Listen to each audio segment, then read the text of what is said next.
وما یؤمن، اور نہیں ایمان لاتے اکثر ان کے، باللہ ساتھ اللہ تعالیٰ کے، الا مگر وہم مشرکون، اور وہ مشرک ہوتے ہیں۔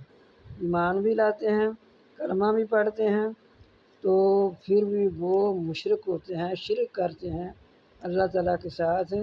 اس کی تفسیر جو ہے وہ بہت لمبی ہے، اس کو بھی پڑھنا چاہیے لازمی، کیونکہ اس آیت میں جیسے کہ کوزے میں سمندر باندھا ہے، کہ جو شرک کی چیزیں ہیں نا وہ اس آیت میں بہت ساری بتلائی گئی ہیں، جو کہ بعض لوگ گلے میں تویز لٹکاتے ہیں، دکانوں پر تویز لٹکاتے ہیں۔